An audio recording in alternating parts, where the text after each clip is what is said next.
Je vous propose maintenant d'accueillir Thomas Herlin, qui va venir nous parler de cette façon étrange que les entrepreneurs ont d'adresser les problèmes. Bonjour, mon nom est Thomas Herlin, donc je fais partie de la société Via Noveo. Nous sommes basés à Sophia Antipolis. Et donc, je vais vous parler aujourd'hui de la posture de l'entrepreneur, donc qui est une posture qui a été développée par une chercheuse enseignante qui s'appelle Sara Sarasvati, qui est basée aux États-Unis et qui a développé donc une analyse de comportement autour de l'entrepreneur dans les années 90. Alors pourquoi est-ce elle a commencé à travailler sur les entrepreneurs par rapport à la manière dont ils gèrent leur business par rapport à des managers ou à des chefs de projet? C'est qu'elle a constaté que les entrepreneurs faisaient face à un certain nombre de problématiques qu'on voit ici. Donc elle se disait, bon, les entrepreneurs sont souvent liés confrontés à un environnement difficile. Donc pourquoi est-ce que malgré tout, ce qu'on voit dans la slide d'après, si ça marche, pourquoi est-ce que malgré tout le nombre d'entreprises reste, la création du nombre d'entreprises continue à rester stable au cours des années. Donc c'est ce qui a motivé sa démarche d'étude dans les années 90. Alors peut-être c'est parce que les entrepreneurs sont de doux rêveurs ou bien des indécrottables optimistes, mais elle a voulu aller plus loin et essayer de voir quels étaient les rationnels qu'il y avait derrière le fait d'entreprendre. Ce qu'elle a constaté, donc en fait elle a fait un certain nombre d'études, notamment elle a interviewé une trentaine d'entrepreneurs en parallèle de managers, de chefs de projet. Elle leur a fait passer des tests, des entretiens. L'un d'entre eux, qui est devenu célèbre, consistait en fait pour des managers ou des entrepreneurs à puiser dans une caisse des balles rouges et des balles blanches. Ils ne voyaient pas quelle était la couleur des balles.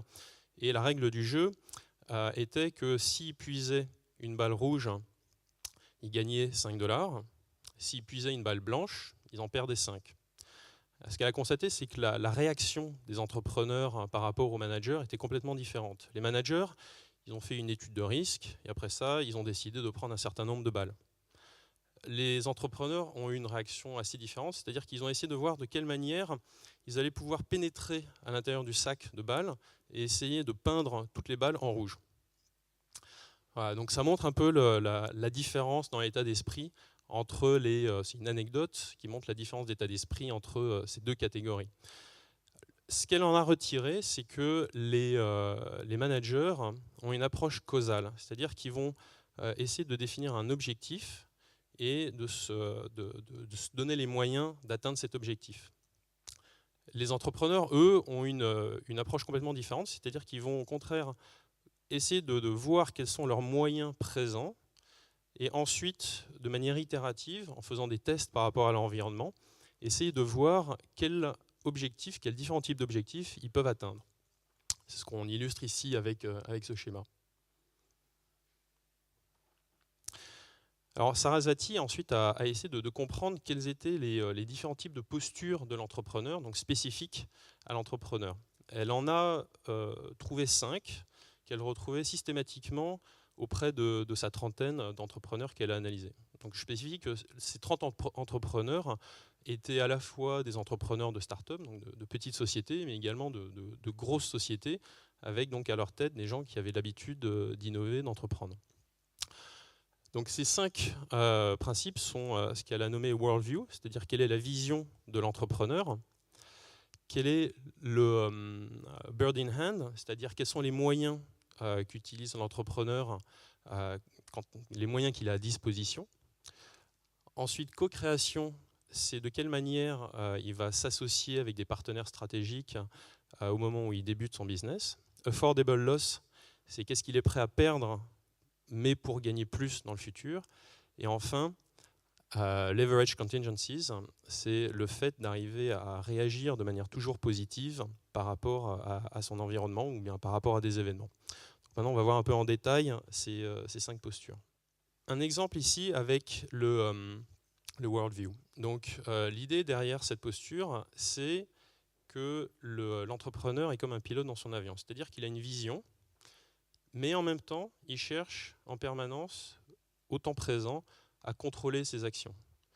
Un exemple qui est devenu célèbre, c'est ce qu'a fait Mohamed Younous avec la Grameen Bank. Au lieu de procéder comme le fait le FMI depuis quelques dizaines d'années et d'avoir une vision assez déterministe du développement dans le monde, donc de définir des programmes avec des infrastructures qui sont à moyen long terme, Younous a au contraire eu une démarche typiquement effectuelle, c'est-à-dire qu'il a donné le pouvoir à des acteurs locaux d'agir sur leur présent, donc avec du microcrédit, et ce qui a eu un double impact. À la fois, donc, il a pu, grâce à ça, intervenir en profondeur dans la société, donc il avait vraiment une vision sociétale globale à long terme, et en même temps, il avait cet aspect de contrôle dans le temps présent. Ça, c'est le premier point, worldview. Deuxième point, j'aime bien cette slide parce qu'elle est assez typique d'un entrepreneur, c'est bird in hand, c'est-à-dire c'est un peu le système D. Le fait pour un entrepreneur de jamais essayer de prévoir des moyens futurs, il va utiliser immédiatement ce qu'il a à sa disposition pour démarrer son business. Je pense que beaucoup d'entre nous qui ont démarré des entreprises se retrouvent dans cette slide. Ensuite, la co-création. Là, il s'agit très rapidement de pouvoir identifier des acteurs stratégiques, des partenaires stratégiques avec lesquels on va pouvoir développer du business. Mais ce n'est pas uniquement des partenaires commerciaux, c'est vraiment des partenaires stratégiques grâce auxquels on va pouvoir ouvrir de nouveaux marchés. Un exemple a posteriori très connu a été celui de Bill Gates, qui très tôt, lorsqu'il a développé l'OS, Microsoft OS, a été de s'associer avec IBM et d'implanter son OS dans chacun des PC que fournissait IBM. Ce qui leur a permis à tous les deux de dominer le marché par la suite. Affordable loss, là ici, ça consiste pour l'entrepreneur à accepter des pertes assez fortes potentiellement dans le présent pour converger, pour aller vers sa vision du futur. Un exemple, c'est celui de Nokia, qui a accepté dans les années 80 de complètement changer de business. À la base, ils faisaient des bottes en caoutchouc. Et donc, ils ont été confrontés à des opportunités dans le monde de la mobilité, avec les téléphones mobiles. Et donc, ils ont décidé de complètement changer leur business. Là, on voit bien la différence entre la vision de l'entrepreneur qui accepte de prendre ses pertes par rapport aux managers pour lesquels prendre des pertes est souvent plus difficile, donc que ce soit par rapport à des actionnaires ou surtout par rapport à son mental. Et enfin, donc, le dernier, leverage contingencies, consiste pour l'entrepreneur systématiquement à utiliser les opportunités auxquelles il est confronté, donc par rapport à son environnement, pour trouver des opportunités. Un exemple ici, celui de Franck Bonfils, qui est un entrepreneur de Marseille. Il a voulu développer l'industrie de la cacahuète pour faire de l'importation en France. Et donc, il était allé en Chine récupérer des plants de cacahuètes et ensuite, il voulait les importer à Madagascar. Comme c'était du temps du SRAS dans les années 2000, il a été bloqué à la frontière de Madagascar. Donc, il aurait pu en rester là, abandonner son projet d'implantation à Madagascar et aller ailleurs.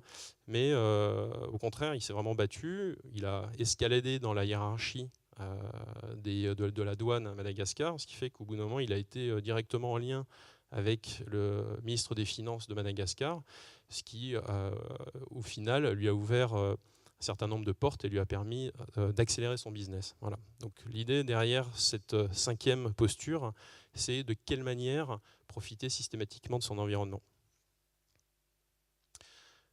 Pour récapituler, donc, on voit dans tout le schéma de pensée de l'entrepreneur qui a été développé par Sarasvati, que ces 5 postures lui permettent en permanence, à partir de ses moyens, de converger vers sa vision et d'utiliser en permanence, de manière itérative, les éléments auxquels il est confronté.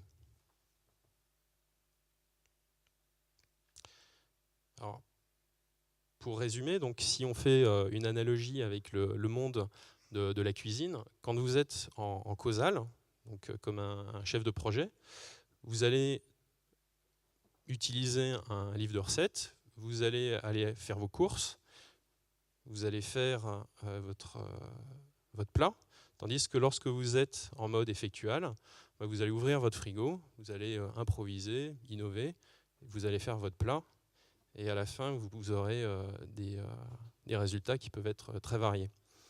Alors, il y a deux constats qu'on peut faire par rapport à ça. C'est que d'une part, dans la première approche, au mieux, on obtient sa recette, tandis que dans l'approche effectuelle, on peut être très positivement surpris. Il y a un certain nombre de recettes fameuses qui ont été faites grâce à cette posture effectuelle. Le deuxième constat, c'est que en général, la posture effectuelle est meilleur marché, permet d'utiliser mieux les ressources qu'on a à disposition que la posture causale. Vous pourrez faire un comparatif lorsque vous cuisinerez la prochaine fois. Pour donner un autre exemple, il y a des projets qui sont menés par des entrepreneurs. Par exemple, ici, c'est le cas de quelqu'un qui veut faire un restaurant. Il est confronté à un certain nombre de problèmes. Il va utiliser ses postures d'effectuation. Et au final, au lieu d'ouvrir un restaurant, il va ouvrir un musée d'art moderne parce qu'il a su habilement retourner son projet par rapport notamment aux contingences auxquelles il était confronté. Voilà, donc c'était un bref aperçu de l'effectuation que Via Noveo met en place dans son accompagnement des entrepreneurs, donc avec un produit qui s'appelle Via Designer.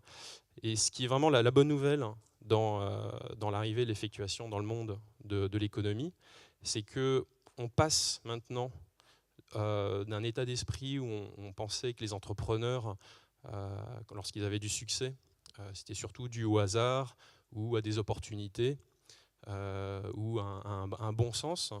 Mais grâce à Sarasvati, maintenant, cette posture effectuelle de l'entrepreneur a été rationalisée et permet maintenant de faire rentrer vraiment ces méthodes d'entreprendre dans des méthodes managériales. Voilà, merci pour votre attention.